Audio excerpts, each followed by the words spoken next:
কখনো ছেলে মেয়েদেরকে কি দেয়া যাবে না? যত দুষ্ট হোক, যত বদের হাড্ডি হোক, বদদোয়া দেয়া যাবে।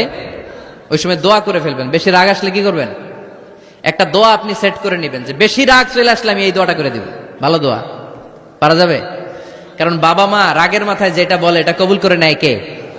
কাবা ঘরের একজন কালো ইমাম আছে, নাম ইমাম আল কালবানি। দেখছেন এই ইমামরা আপনারা? উনি লন্ডনে একটা ইন্টারভিউতে বলেছেন, আমার মায়ের বদদোয়া আমাকে কাবা ঘরের ইমাম বানিয়েছে। লন্ডনে একটা কনফারেন্সে উনি ইন্টারভিউ দিচ্ছিলেন, তো ওনাকে বলা হলো কাবার সব ইমাম সাদা ইমাম, আপনি কালো মানুষ, কেমনি ইমাম হইলেন?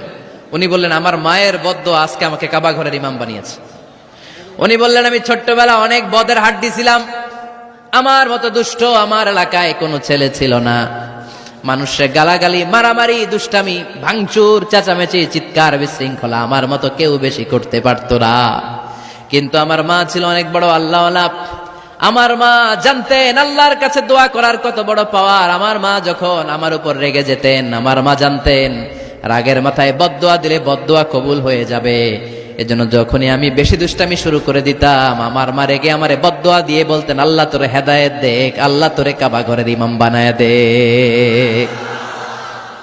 মা যখন রেগে যেতেন, রেগে মেগে উনি সব সময় বলতেন, আল্লাহ তোরে হেদায়েত দেখ, তোরে কাবার ইমাম বানায় দেখ। রাগে রাগে ভালো দোয়া করতেন। সুবহানাল্লাহ কইতে বললেন না? আপনারাও আপনাদের ছেলে মেয়েদের জন্য একটা ভালো দোয়া সেট করে নেবেন। রাগ আসলে ওই দোয়াটা করবেন, ওইটার উপরে ঝাল মিটাবেন, রাগ মেটাবেন ওইটার উপর। পারা যাবে?